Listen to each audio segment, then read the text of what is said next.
On today's episode, we're going to talk about the The meat AI grinder. revolution, the Oh my AI takeover of our world. Actually, we're not going to talk about the takeover of our world, but we are going to talk about artificial intelligence. So stick around.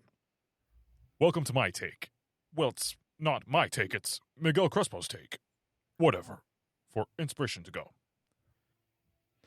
Welcome to My Take, Pastor Crespo here. My Take is your oasis of inspiration and hope in the desert of negativity and despair. Thank you for being a part of the My Take family. Thank you for joining the podcast. Yes, I have an episode today that's going to talk about something that's way over my head. Because it's way over my head, I have brought in a very special guest, someone that, you know, one thing I like about the job that I have is that I get to know some pretty awesome people, some pretty famous people. And so here's an individual I want to introduce to you. He is a senior data scientist at Google. That's right, senior data scientist at Google. His name is Joseph Abankwa. Joseph, I want to welcome you to the podcast. Thank you so much, Pastor. I'm so excited to be here. Looking Yeah, forward to it. Joseph and I got to know each other when he was a college student. Yeah. Uh, and now look, he's dealing with, he's right at the center of some of the most amazing technological breakthroughs and studies that are being done. It's just amazing. I feel good just saying that I know somebody like you, Joseph. I feel so privileged for knowing you as well. So it's a two-way street, right? Now, if you were paying really close attention when I did that little intro, you may have heard a voice in the background, and it was Joseph's robot. Was that your robot? Yeah, I have a little robot that kind of cleans my room for me. With the Nice. technology now, it's about efficiency and trying to save time. But there's still a human being in the mix that takes it up, clean it up. So it's a human and robots working together. Well, listen, the robot in the house is in our house is us. We're not at that stage yet, but I'm gonna look forward to that day when I can throw stuff on the ground and let the robot clean it up. So that I want to when I grow up, I want to be like you, Joseph. I want to be like you, Pastor. All right. Well, look, today's episode has to do with the subject of artificial intelligence. Now, I'm really thankful, Joseph, that you are able to join me today because my intelligence level, my information level as it relates to the subject of artificial intelligence could fill probably a thimble. I have been doing some research and trying to get just to learn a little bit about it. But Right. but the reason that I asked you on is because I know that you're like in this. This is what you do. And so you see a lot of stuff every day, some amazing things. And so I want to talk to you about that today and the impact that it has or doesn't on the issue of Christianity. Now, before we do that though, Joseph, um, I have a question that I tend to ask people whenever I interview them. And it's kind of like that first initial question. And the Right. question that I want to ask you is why do you believe? Why are you a Christian? That's a great question. I'll say personally for me, I'm a Christian because of my personal encounter with Christ. During my collegiate years, right? I was going from high school as a churchgoer, have no deep roots in the Lord. And in college, where I got baptized. And I remember that when I was getting baptized, I asked God that, hey, God, I'm 16, 17 years old. I have no idea what I'm doing in my life. I just want wisdom. And I stepped into the water. And I can attest that since then, I have seen like the Lord been so like involved in my life where I went from like nobody to like these opportunities that I can't even fathom, right? So I think it's just based on my own like empirical sort of like experience with God and just that relationship. That's why I have a personal relationship with Christ for me. So you sound like what you're saying. Well, let me back up. Sometimes when I ask people this question, you get some different answers, but they tend to go around the same thing. Is that God goes from being uh, someone that you have read about Right. to someone that you've come to know Exactly. and believe, right? Exactly. Exactly. I think it makes such a big difference to obviously knowing, getting that sense of the reality of God. Right. All right. Well, so let's get into the podcast here. I have some questions for you, and it probably would be appropriate. Can you just explain what is a senior data scientist at Google, and what is your kind of exposure to this whole artificial intelligence thing? Yeah, that's a great question. So at Google, I work in data science. So essentially, what data science is being able to take like dispersed information and use technology to help answer a business question. So I work in the consumer side of the company on Android, and essentially my job is we collect a lot of data. Right, you can imagine on the phone, every click you make, every sort of like interaction on the phone, we log that data, somewhere, and then in aggregate, you can actually like glean insights from there, right? So we can answer questions about, okay, hey, what do people spend their time the most on the phone, and how do we improve that experience for them so that we can build a lot more features that get to them the right outcomes. So we use a lot of like different like AI machine learning models to do this data analysis, right? Because you imagine that you have billions of records of data that you can just put into like Excel or some very basic tool. It requires a bit more advanced models. So my job is to apply some of those models and glean like insights from there that we can use to make the company better and build features that you all can love and keep buying our products overall. Okay, so you not only create AI, you use AI, Right. Yes. So right? AI is a tool for us that we leverage to just do our job and make it much more efficient and faster, essentially. What okay, so let me ask you the question. For someone who doesn't know a whole lot about well, before I entered the ministry, I was a computer tech. Okay. Very nice. I started my career working on copier. So that was kind of more manual, making copies. But then I got Right. into computers and networking. And funny thing is that I cut my teeth on Windows on PCs, right? And I took one class on a Mac, and they Mm. told me in that class, you cannot brick a Mac. No matter what you do, you can't brick a Mac. The very first service call I did on a Mac, I bricked it. A birthday. Yeah. I Exactly. broke it. That customer was so angry at me. Oh my! I don't know why I didn't get fired.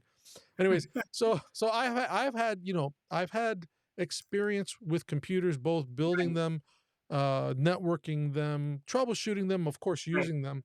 Right.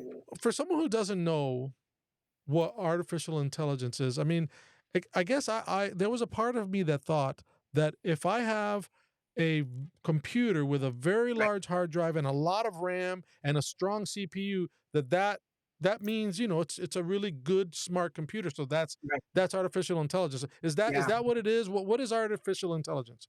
Yeah, that's a great question. And I feel like, recently with the whole AI wave, people are like hyping AI as this new thing, but AI is not actually new, right? So to first understand what AI is, like let's take a step back and understand what traditional programming is. So you can imagine that back in the days, maybe the 90s, early 2000s, we have computer programs that became very like, evasive everywhere. Essentially, a computer programmer will code certain instructions to the computer that, hey, if a person clicks on A, do A, right? And the computer will follow the instructions exactly without deviating from it. That's traditional programming, right? That's a very early form of computer intelligence, but very, very limited in the sense that it can only do instructions that you tell it. That's traditionally. And then fast forward in the 2010s, we had this sort of breakthrough called neural networks. So we all know how the human brain works, right? Human brains are just full of neurons that connects and help us process information. So we studied that phenomenon and applied that to computing, where we can teach a computer about being able to recognize certain patterns without explicitly giving it commands. So, for example, um, let's say that we want to teach a computer to recognize a cat versus a dog, right? We show the computer a bunch of examples of what cat looks like. So different breed of cats, different breed of dogs, and we label that, hey, computer, based on these 10,000 examples, a cat looks like this. So based on that, the computer will learn from these patterns, and then we can ask the model or computer a question. Okay, hey, based on what you've been trained, what is this image here? Is it a dog or is it a cat or is it a house? And because it has learned the patterns, it can understand, okay, hey, this is a cat, this is a dog, this is, a house, etc.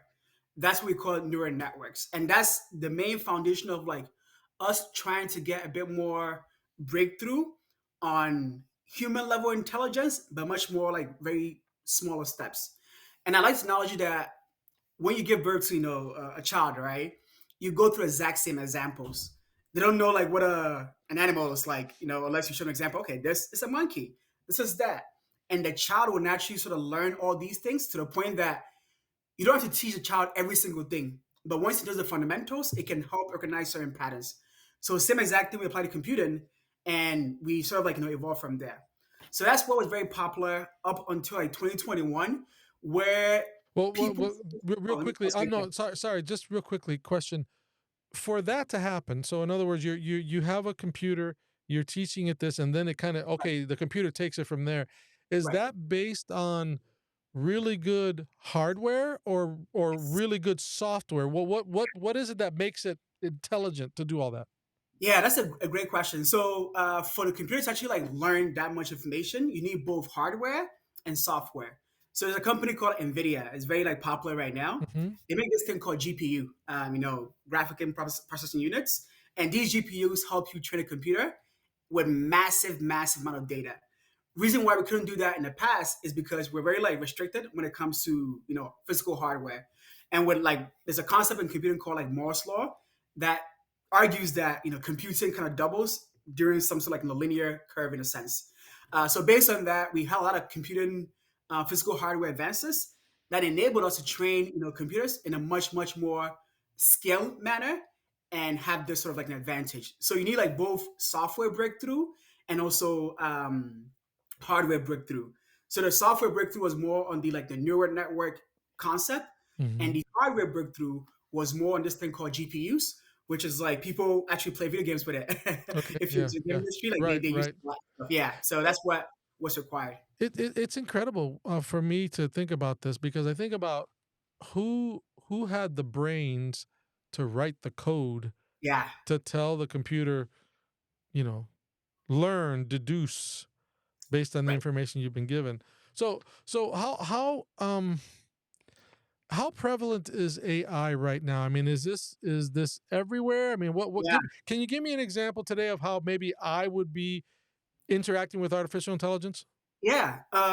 So as I mentioned, right, AI is not new. It's been there like since the 2010s. And I'll give a very good example of AI and like that you see a lot that you even pick up on.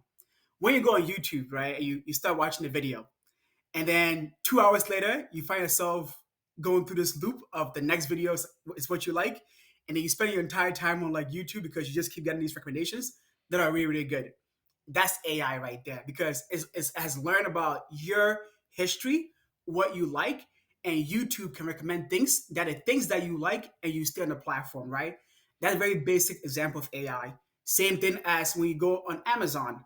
You log in, you get a bunch of like things that they think you like, so you actually purchase an item, right? That's also an example of how Mhm, AI is like. mhm. And just recently, the new breakthrough we have right now in 2022 is called like large language models, which is called like Chat GPT and all these other technologies that lets you interact with like what we call like generative AI. So the AI back then is trained on specific domain per se. Let's say it's YouTube, shopping, etc. But these new models are generative, meaning that they have broad sense of knowledge that it can know about different topics. So imagine that knowledge I gave earlier, right? You're 5 year old, it's now 10 years old.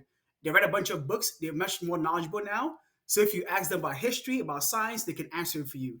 So now we are in this era of like generative AI where you can play around with these models in chat gpt bard etc and kind of interface with these models through there. Okay. So, um, yeah, I want to get back to this point. You make the example of kind of like a developing human brain, a child, because Yeah. I want to go back to that. But let me ask you this: what is the current state of artificial intelligence today? Because I know that I've seen some things, and you can see anything on the internet, so you never know what's true or not. But Right. you Yeah. see some things on the internet that there is, this one company that has created this. Uh, I think they use the term singularity, where now it's Yeah. self-aware and they're keeping it under wraps because it threatened to kill the entire world. And what from what? And maybe there's some things you can't share as an employee of Google. I don't want to Right. get you in trouble, but from what you can share, what is the current state of the technology of artificial intelligence? Yeah, great questions. I would say that right now we're not there yet. Like the AI models we have, they're not sentient, right?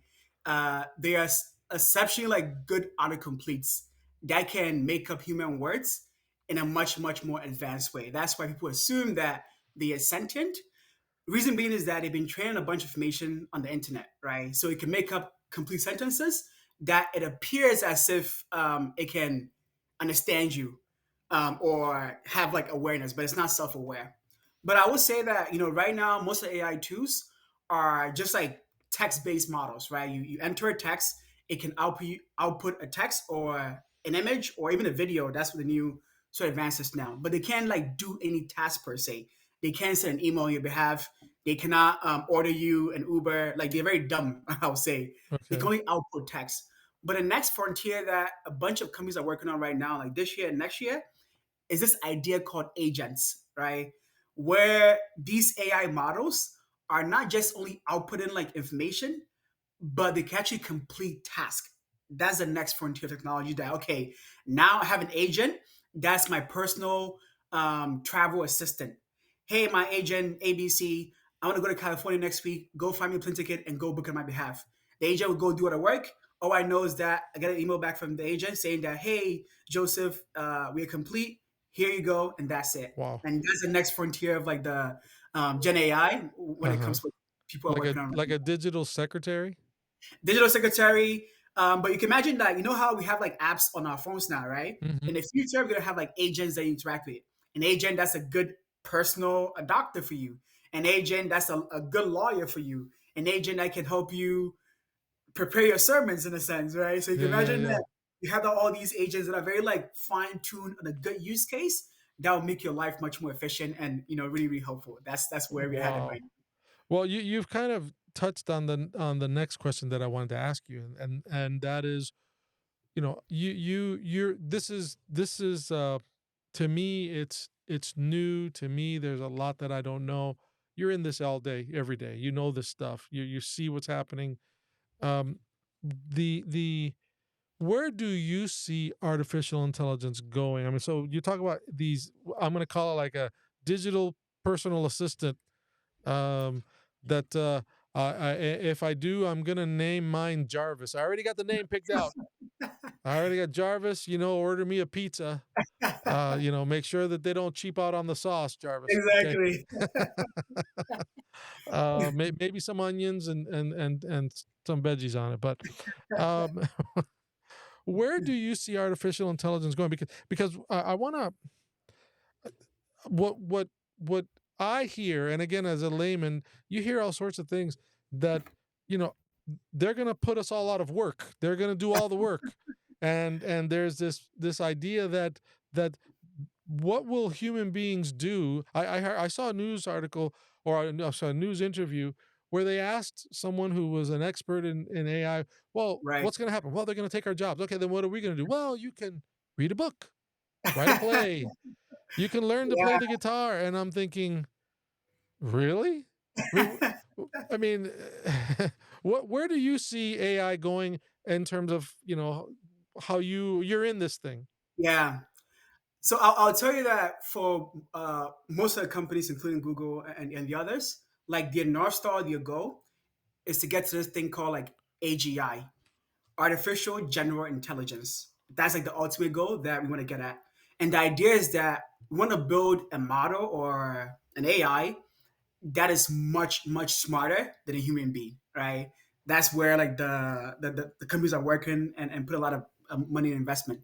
So you can imagine that the next 10 plus years, you get to a position where these models are so smarter than all of us, that will perhaps lessen our work week from a 5 day to a 4 or 3, and let humans focus on more complex tasks than we are doing right now. So I think it's going to shift a lot of like industries. Every job will be impacted. Some jobs will go away, but I also believe that new jobs will be created. But in terms of the North Star for these companies, is the goal is to get to this level of artificial general intelligence. And then you have some people that believe in singularity. I think you mentioned about that. Mhm, mhm. Singularity meaning that maybe 20, 100 years plus, like machines can't take over everything, and humans are like the lesser being, on the Okay, planet, okay. and we can't really control them. That's like the far, far, far extreme end of things. But I think for us to proceed there, the target right now is AGI, and that's where these companies are working towards. So if I say AGI and say self-awareness, that's not the same thing. That's an interesting question. I think it it depends on like how you define self awareness, because you can actually program self awareness, right? You can teach a machine to be self aware. You can teach a machine to actually develop like these human sort of emotions in a sense, right? So I Okay. think it gets to a point where it's a bit philosophical and maybe biblical as well. On how do Okay. we define a human being? What makes up a human being? Is it because I'm self aware makes me a human being? Because I can program that, right? Because if I can learn from your information, I can learn from your history, I can definitely give you some awareness that perhaps you can still understand, like this is Yeah. good, this is bad, etc. So I think it's very sort of complex philosophical question there. Okay. So I think that I want to steer into that discussion Right. because of course, you know, um as I told you before, before we went came on the air in the program, there's a lot of talk about artificial intelligence Yeah. and um when I say artificial intelligence, I'm not talking about, there's a movie I Robot with Will I don't, Smith, and they have these robot like yeah. attendants. That's not what I'm talking about. Those they just are robots, they do what they're Right. told. But there's a lot of talk about what the the dawn of artificial intelligence, what it means to religion, Yeah. and in this case to Christianity. And Yep. so what does it mean? What is self-awareness? What is a soul? you know Yeah. and so I want to ask you a personal question. So Yep. it's not a right or wrong issue, but Right. you're a Christian, you're a believer. um as you work on in this area and you look at these things, I'm just wondering how does it has it caused any spiritual questions in your own mind, and how are you addressing it personally as a believer in and immersed in all this idea of creating a self-aware computer? Right. That's a great question. I think I always grapple with this, right? You have like these two fire extreme. On the positive side, you can imagine that with these technologies, we can find cures to like a lot of diseases that are plaguing our world today, like cancer, etc. It will expedite all these things and make it much better, right? So I think when I think about that sort of spectrum, I'm really excited about it, about the possibilities that this can help unlock. On the flip side of things, you also worry because these machines are being trained based on human biases, right? And oftentimes people who are training these models are not Christians. I'll give you an example. Like when these models first came out and you asked it a question, tell me a joke about Muhammad, it will not respond because it knows that like there's a lot of backlash from that side. If you Okay. ask about, tell me a joke about Jesus Christ, it will go ahead and give you a joke, without any sort of issues, right? So I think like these are all like things that if you're not too careful, it has like downstream consequences. And I think like I'm much more worried about the next generation because they will be the AI generation, right? They'll learn from these models. They think these models are smarter than your parents, smarter than your pastor, smarter than like anybody else, right? So you can imagine that if our children in the future get access to these things, they can start questioning about, okay, who is God per se? Because if this model knows a lot more than anyone that's a human being, Hmm. like who told like why is there need for a god? Because these are gods for us, right? And even now, like they're like these little like cultist group that are like AI worshippers, and they believe that AI is going to be like their god and Hmm. the next frontier and stuff. So it's very complex, and I think with any new technology that sort of comes about, same thing with the internet, there are pros and cons, right? And I think as Christians, we have to be mindful that the Bible does say that at the end of time, like knowledge will increase. Hmm. So it's inevitable. It is Yeah, God yeah. showcasing that hey, He's all powerful and He's amazing God. And one thing that really humbles me is that all these models are mimicking human brain, right? And we still don't know how the human brain fully works, and we're trying to create a version of it, and we're not even there yet, right? It makes you We don't create. understand it fully. Yeah, exactly. Even more that wow, look at Yeah. me. I have a physical quote unquote hardware, have a quote unquote software in my brain, right? And Yeah. it's way, way, way, way ahead that can create something that is makes you like sort of appreciate God as a creator in a sense, I Right. suppose. I think like for me, I have like these sort of like pros and cons, but I take refuge in the positive aspect of how it can impact society, but also very cautious about negative aspect too. Okay. So I know when we had talked before, I had asked you this question about artificial intelligence and this idea that, well, in some ways, a computer, in some ways, you could say is superior to a human brain in that it's not going to forget stuff and you can recall anything from whenever. And Right. sometimes someone will ask you a question, "What'd you have for lunch yesterday?" And you're like, Yeah. this stuff, there are things you file away, things you don't. And, and so in that respect, you can say, well, you can say a computer is smarter than a human and Hmm. it can come to an answer quicker than a human. But does Right. that really mean it's smarter than a human? I mean, that's one of the. Yeah. I think it's really interesting, and I like to think about it about like and knowledge versus like wisdom, right?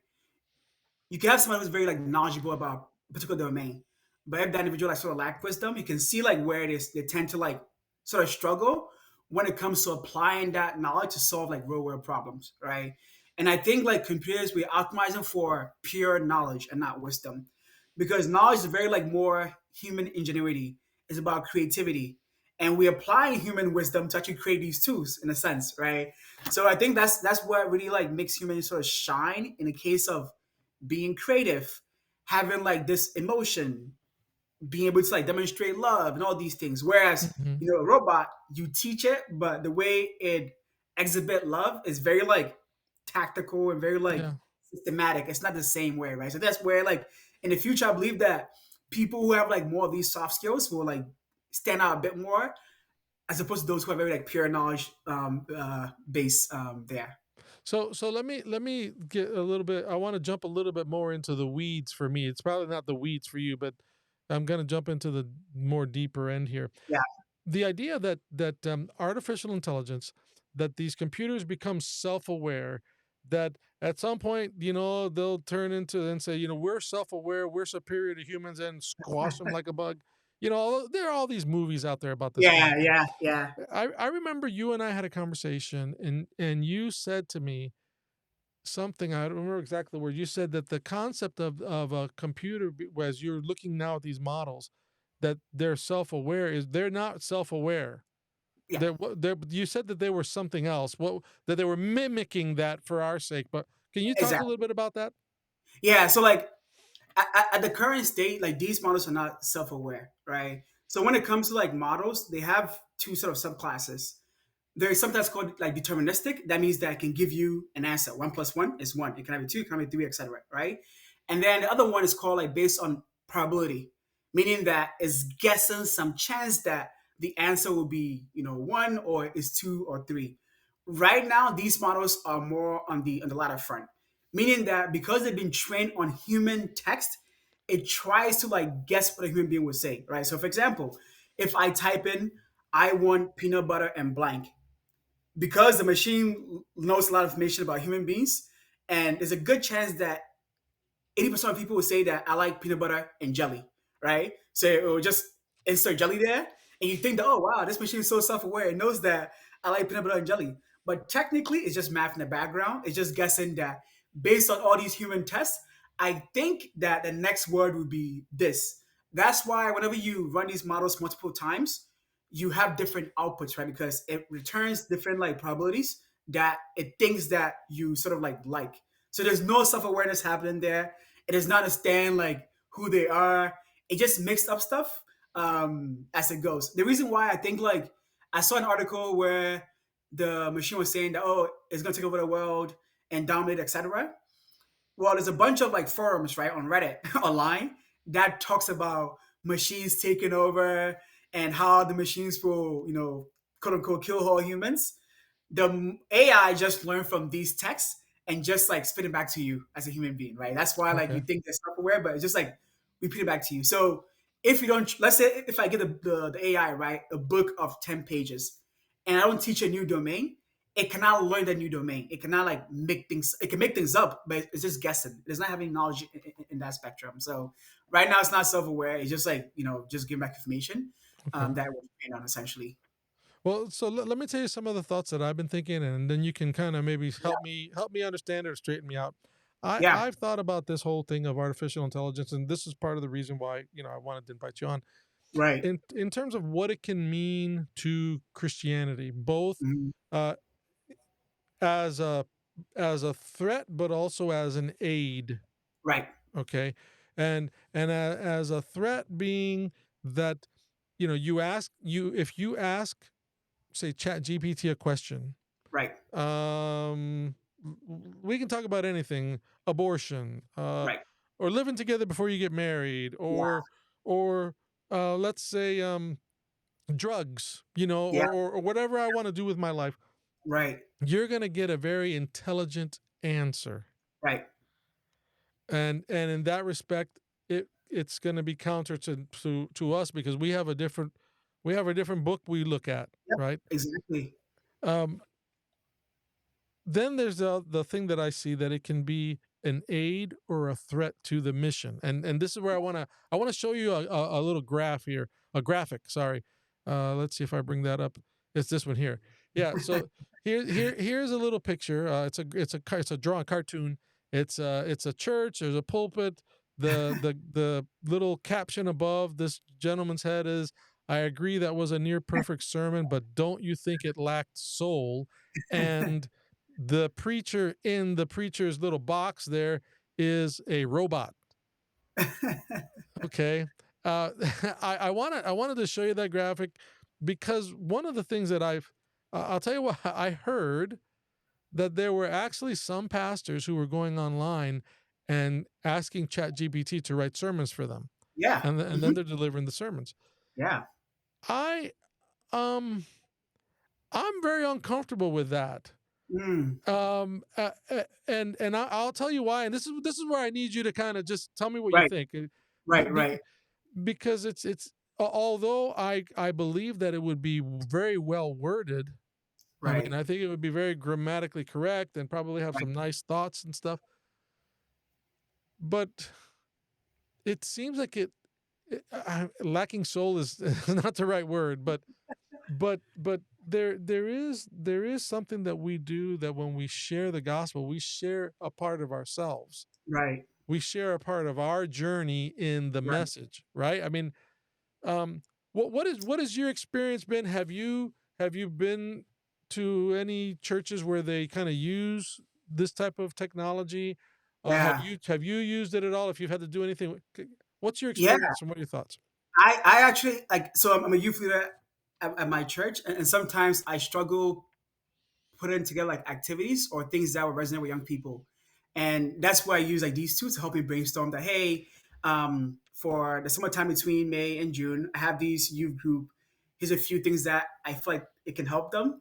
I've brainstormed a few topics. What are some ways that you think I can better engage with them? Can you suggest me 5 or 6 things that I can do to help them out? And it gives me a very decent sort of like, on ballpark there. Um, I think an example. So you have used artificial intelligence to find ways Yeah, to I, engage I, in I this. have used that, yeah, to like engage with my youth and how Okay, to okay, like plan things better. okay. So I use it more as an assistive tool and not more of a replacement Hmm. per se. That's how like these tools are meant to be used, right? It's meant to like work together with a Yeah. human being. I think the example you shared earlier about a complete sermon is really interesting, and I think it kind of goes back to the example, right? I mean, like right now, I think most pastors they use the internet to help do research, right? Where they source information and then have that into sort of a sermon. I'm sure, like in the early days of the internet, people were a bit hesitant. Okay, hey, why are you getting stuff from online? Where the physical book was there, they can Mm, change the content online on this website without you know about it, right? Even today, like actually, we created an app some time ago about the Bible, and people are a bit like hesitant of using like any app about the Bible because they feel like someone can change the words without you knowing, so they will not use anything digital at all. They prefer a physical Bible, right? And I wow. think Okay. it's totally fine. It's understandable because for any technology adoption, you face these hurdles, right? And as time goes on, you kind of refine it. I personally, I think there's a fine line between like relying completely on it for your sermon end to end versus you taking the first stab at it and then just using it more as a brainstorming partner that, hey, here's my Right. sermon, here's the outline point I'm trying to make. Can you review it and give me some feedback as to if I can enhance any aspect of it? And then from there, you get very good, decent, like sort of feedback, and you can incorporate in it and make it better, right? I think at that point, I see more of an assistive thing. As long as you are going through it one more time, confirming the references, is in line with scripture. I think that's the most critical thing. So yeah, I think like it's good to use it more as an assistive tool to make it more efficient and Right. also better spread the gospel. Because as I mentioned, right, there's some sub audience that have like no clue about how to best reach them. And perhaps these models have a lot more sort of cultural context that I may not have. So perhaps I can kind of lean on them for some brainstorming, and then based on the output, I can pick and Okay. choose which Okay. is Well, I have to I think you made a really good point. I mean, I do use the internet for research, obviously.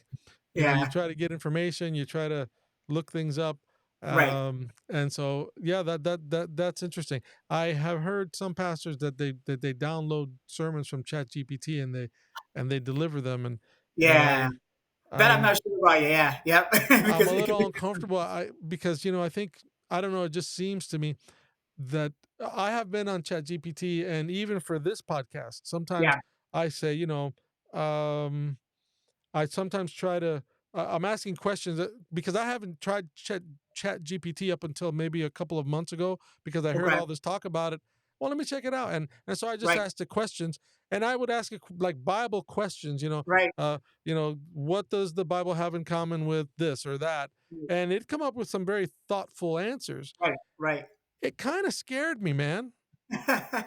It kind of Yeah, scared me because those were some thoughtful answers, yeah, and it was very well put together. And I thought, right, man, you know, but like, I have had some instances where, let's say, I had a gentleman who did something wrong. In other right, words, nothing moral. Just they did something dumb. Let's say, right. and um, they contacted me, and I told the person, listen, this was not smart. You Mm, know, um, and I was coming more at it from an administrative point of view, not as a minister. We were talking about something else. The right. person wrote me an apology letter, but I immediately recognized it as a Chat GPT. This was a created Right, letter because this is not how this person writes right. or speaks. Yeah, And you know what? It was a very well written letter. It was the type of letter that like the president of the United States right, would give out if he did something dumb and he's asking forgiveness of the entire country. This is right. the caliber of letter this guy sent me. But I looked at it and said, this is nothing. It's not, it's very well written, but this isn't this person. This isn't their heart. I That's funny. I felt insulted. I was actually like offended that how dare you send me this well-written, Right. wonderful apology letter, which means nothing. And so Yeah. I'm thinking about that with sermons.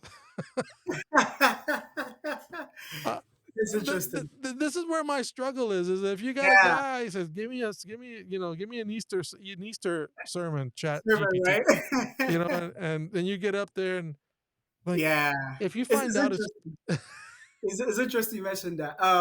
Let me play a flip side of that scenario that you gave me to you real quick and get your thoughts on. Right. So imagine that before the computer, right? We used to like write handwritten letters of apology, right? I'm sure if you received that, you Mhm. feel like it's a bit more touched. And then fast forward, maybe that perhaps that written letter has some grammatical issues here and there. Fast forward to the computer right now.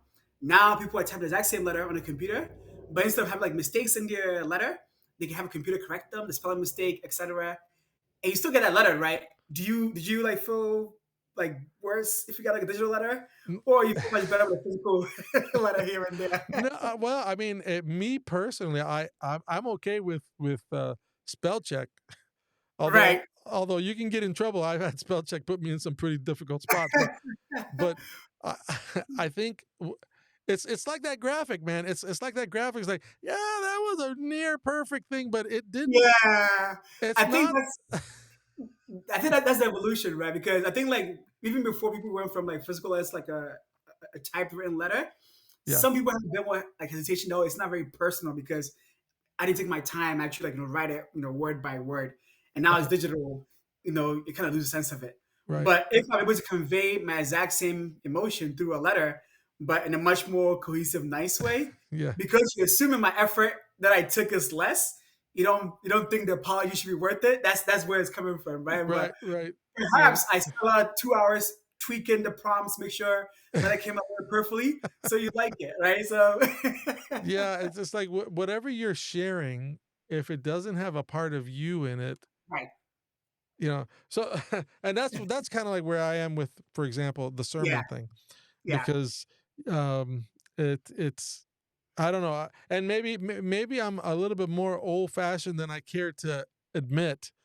I don't know. I think it's perfectly fine because honestly, like you shouldn't use these tools as a first draft at all, Yeah. because they make a lot of mistakes, right? As I mentioned, like it's all based on probability, and it can make stuff up that you don't want to say the wrong thing, and it's a life or death consequence, right? On the pulpit, it's a very powerful thing.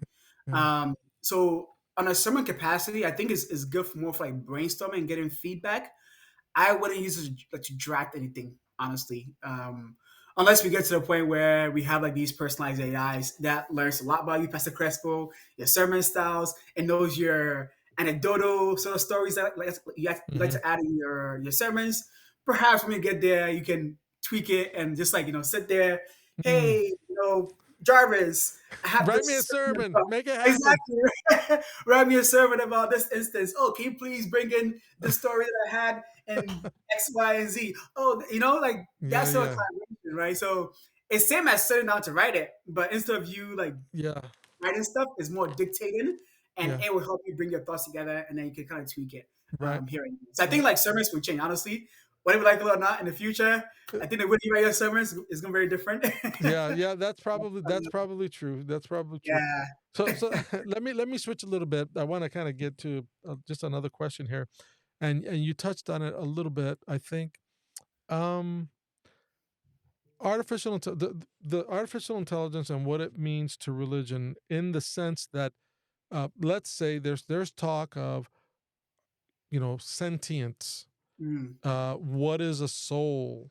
yeah. And if a computer has a soul, now there are these other questions. Um, and I don't know that there's an answer here, but I'm Yeah. sure somebody who's listening is asking, what does a senior data scientist at Google think, as when we talk about computers having souls, and I mean, are we going to be baptizing computers in the next 100 years? Yeah. Will computers be in hell? You get what I'm saying? Right. Uh, Right. Right. Right. can in your opinion, do you see say 100 years out, that we will have to have a serious discussion on this? 100%. 100%. Because as I mentioned, right, even like what is a human being? Like what makes a human, right? In the biblical context, we know that when God created man, his breath, and God, breath plus a physical body became a living soul. Okay, so breath gives you are alive, right? Technically, we can make a machine quote unquote alive. It can recognize and see, have all five senses. Um, it has a body because you can just apply the software to physical hardware and then you get a body. So at that point, is that a full blown human? Or because it's missing a spirit, we can't consider as such, right? I think that's where the nuance is at when it comes to Christianity because spirit is not a software, it's not a hardware thing. It's something that is very like It's from genuine to like, God. Yeah. it's a God, right? That only God can make. So I think that would definitely what separate us from like a human versus a robot because a robot I can turn it off. You can't turn me off and turn it back on, right? It's a switch on and off. A human being, I can just like use different senses that perhaps maybe a robot may not able to have it. But I think for us, it's much more easier for us to understand certain things. But imagine that someone 100 years, right, who has grown up with a robot best friend, right? They grew up with a robot, they play with a robot, they went to school with a robot teacher, where it's to the point that humans and robots are even like in relationships, right? Mhm. Where there's no clear difference between us two, right? Yeah. Like, what does it mean Yeah. in that context? I think at that level, it gets very complicated I, when we get. I I was just thinking just now as you were talking about that, the relationship that a person has with their pet. Yeah. You know, I had a dear friend just I think a couple weeks ago. She lost her dog. Her dog died, Mm, and I I saw her at church, and she looked sad. You know if you know someone, you know when they're kind of their shoulders are dropped a little bit. right. And she's an elderly sister, and but I've known her long enough. I went up to her, I put my arm around her, I said, "What's going on?" Mm, And she said, "My dog died like 3 weeks and 1 day ago." I mean, she mm, had it down like, right. and she said, we got him when he was a puppy," and she's crying Oh my like goodness. she tears up as she's telling me this situation. Right. And I said to her, I said, whenever someone is in a situation like this where they lose a pet, one of the questions that they ask, right? So, will my dog be in heaven? Right. And Mm, her eyes lit up. She says, "That's so true." She said, "Do you know the answer? Will my dog be in heaven?" I mean, but this was like, bro, right. this was very serious. Right. She wanted to know. And I just said to her, "So, well, sister, the Bible says that eye has not seen and ear Mm, has not heard, right. neither has entered into the heart of man, the mind Exactly. of man, the things that God has prepared Mhm. for those that love him." Exactly. That's the only thing that I knew from scripture that would, you know, and Yep. and she just was, "Where is that in the Bible? Where is that?" And so I had to look it up and share the reference with her. Right. But I think of computers now, these more advanced, computers that will have. I will tell you that I see this whole question. It's a little scary, and It probably is. because I don't have answers. Yeah. It is. Um, but but I think the concept or the idea, but we I if you were talking to another Christian, because this is kind of like where I want to kind of get to the if you were talking to a fellow Christian who had concerns about what AI and the future of it may mean, Right. in the sense that it diminishes humans and Yeah. now puts, you know, uh uh Gemini, what is it, Yeah. the new thing you guys, the Yeah. Gemini, Gemini. whatever it is, at the Yep. top of the mental food chain, so to speak. Right. And that means that we're nothing. Yeah. um it's kind of like a twisted plot of the Planet of the Apes movie. Yep. Yep. The apes come up, and now man is. Yep. It's what below them. what what what would you say to Yeah. someone who they're thinking about a lot of different Yep. things in this? Yep. What would you Yep. say? Yeah. Honestly, I feel like this is a clear evidence that Christ is coming soon. Hmm. Um, I'm running out of the verse in Romans, I think 102, where it talks about, they'll worship creation instead of the creator, right? So Hmm. at this point, we human beings are sort of like trying to play God in a sense where we are creating this better version of a human being, quote unquote.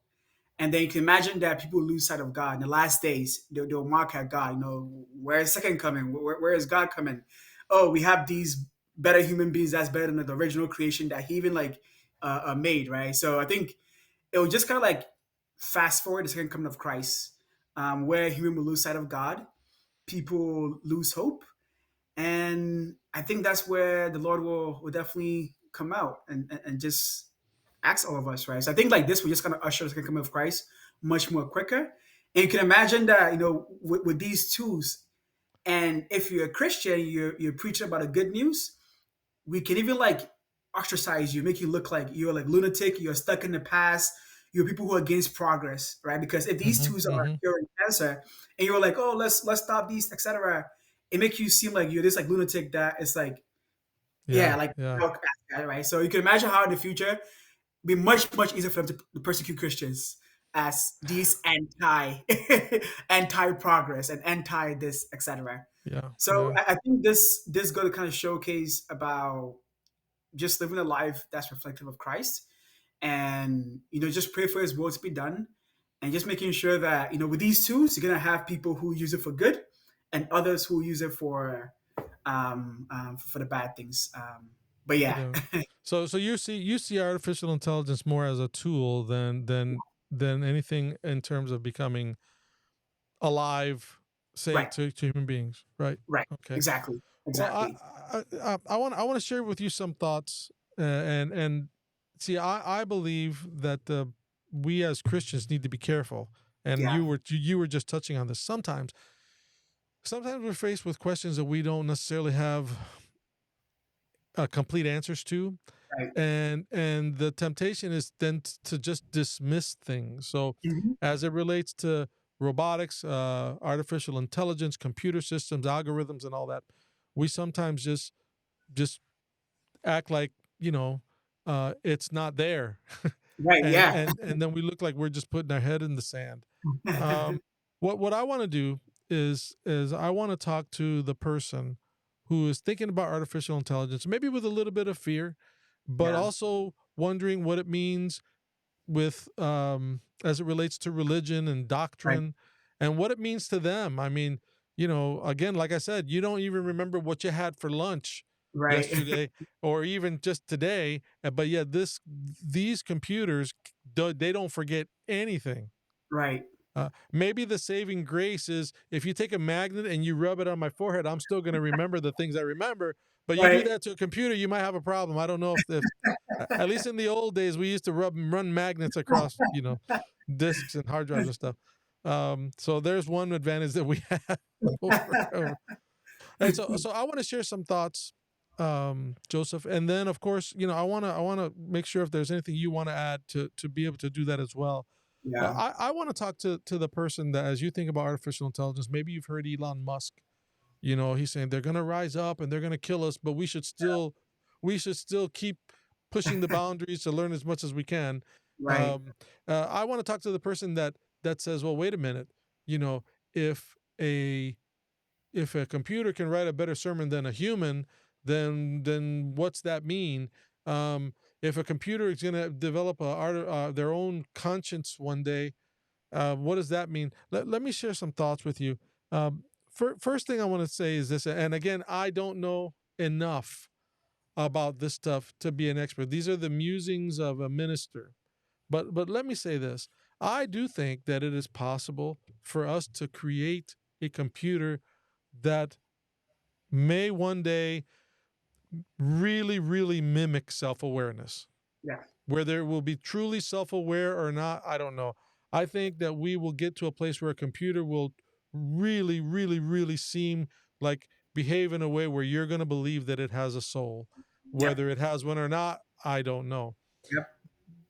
Think of what this means. Um, God has given us the gift to Hmm. create in our own image. Exactly. With these little tiny humans, and within that little tiny human, and at one point in its existence, we were the size of the period at the end of a sentence, right? Yep, When that yep, egg is fertilized, and then we grow into these, people that we are now. But we grow. We God gave us the ability to create life, and of yep. course that life came as a result of Him sharing that breath of life with us, His breath, the breath of God with us. So is it really that far of a stretch? We can create organic life, but God wouldn't give us the ability to create synthetic life. I mean, Hmm. I don't know that I don't see as a threat. Personally, I don't see it as a threat. No. Um, but one of the things that I would want to point our listeners' attention to is this: is that artificial intelligence will never equal or replace humankind. Yeah, And I'll give you one preacher's reason why. Is because man is created in God's image. right. Computers are created in the image of sinful man. Yep, And so Yep. whatever we program into it, it's imperfect because we're imperfect. Yep. And we're imperfect because of sin. But when God made us, he imprinted in us his likeness, and whether it's a likeness in character, likeness physically, uh, he imprinted in us his character. We were made in the likeness of Almighty God. Right. And the idea of sin originally was never supposed to be a part of our life, of our experience, of our programming, Yeah. no pun intended. And, and so, you know what I find interesting? This is something interesting, Joseph. I was thinking about this morning. So many, I don't know if it's wrong to say many, but it seems to me that many of these people that are engaged in this work with AI are not Christians. They're not Yeah. believers, but they're Yeah. engaged in creating this thing, and they're hopeful for what it's going to mean for the future. So let's say we put this all together and we create a robot, which I'm going to call Jarvis, right? Jarvis can see in 4K. Yeah. Jarvis can do all this stuff, and he can run and move and walk and do flips and all this. Jarvis clearly is a created machine. Yeah. But now let's take a look at a human being. Let's take and examine what the human eye is capable of doing. Yeah. Let's take the human body. If I create a robot and I give it an elbow joint, and the robot does this a million times or whatever, uh, that's going to start to degrade and wear out. Exactly. But and the fibers that pull it back and forth, the cables, they'll start to wear out. But you know what I find interesting about the human body is that if I take a weight and I keep doing this, that this arm Longer. actually gets bigger and stronger. Exactly. And so there are some things that God gave us that we Exactly. can't create necessarily. Right. That Right. the more you use something, the stronger it gets. The It's more I open my car door, no matter how fancy it is, that hinge is going to wear out. Yeah, there's a text here that I want to share. This is Psalms 139 verse 14, and I think of David the psalmist, the guy from David and Goliath fame. He's talking about us. He's contemplating us and the fact that we Yeah. were made. He says, "I will praise thee, for I Hmm. am fearfully and wonderfully made. Marvelous are thy works, and that my soul knows right well." Amen. I am a little bit uh I'm flummoxed. Is that the right word? I'm confused. When I think of artificial intelligence, Joseph, I'm wondering where all this is going. And Yeah. and we've seen the movies. Terminator, Yeah. iRobot. They've got like about 5 or 6, 7, maybe 10 Oh, Terminator no. movies. Right. Uh, and then a whole host of the B movies, where you know, um, all sorts of things. Yet, um, all of them end the same way. Computers decide that Yeah. we're worthless and decide to get rid of us. Right. I think it is a sign. I think it is a sign that if we live in this world long enough, Yeah. we'll destroy ourselves. Yeah. Yeah. Um, it'll be interesting, Joseph, to find out why the flood actually happened. Exactly. What does it mean when it says man's wickedness had grown to a point Right. where God had to kind of, in a sense, Step in. start over so that we Yeah. could be ultimately saved. Right. Um, Joseph, I wanna give you the last word. I don't mean to put you on the spot. No, it's You're the data scientist. I'm the pastor. But is there anything that you want to share with anyone that's kind of thinking about this subject as it relates to Christianity and yeah. scripturally? I like the verse that you put together about being wonderful and fearfully made. When it comes to these models, right? In terms of like the amount of money it takes to train, it's in the billions, right? And then they take it like they have these parameters that are also in the billions, and even at its current state, it's not like human level yet, right? So imagine like how much God took to even create you. Mm, And that's how it's just like amazing when you think about it, right? yeah, yeah. That as we're trying to create this like little 1% humans, etc., it takes a lot of effort. So imagine like how long and God was being so meticulous, making sure He placed everything in a much very detailed way. So I think it's a way to kind of like know that you are loved, and God is an amazing creator. The second thing I also want to say is that these things are all tools, and we should not shun from using them in ministry. It can definitely help us spread God's word much better. It can help us make our communities much better too, right? Because in the future, jobs be created from all these things. So if we can even help, people who are from low income backgrounds, even get jobs just from us being advocates, that also all help us be, a light in our community. So yeah, I think just I want to say that in short, know that you are loved and God made you. He took his time and made you. And second of all, these things are tools. So definitely like find ways to use them to help advance the wonderful work of God. Yeah, yeah. I wanna. I'm gonna end the podcast before I end the podcast with I'm gonna tell you a joke, Joseph. So this is the joke. A group of scientists had gotten to a point where they were able to, map the human genome, Mm. understand everything. They unlocked the code of DNA, and they finally said, "You know what? We can create life." And so they went to God and said, "Look, we know you created everything. It's all good, but I'll tell you what, we're there yet. We're already there. We are gods now. We don't need you anymore. We can create life. So thank you for all you've done, but leave us alone.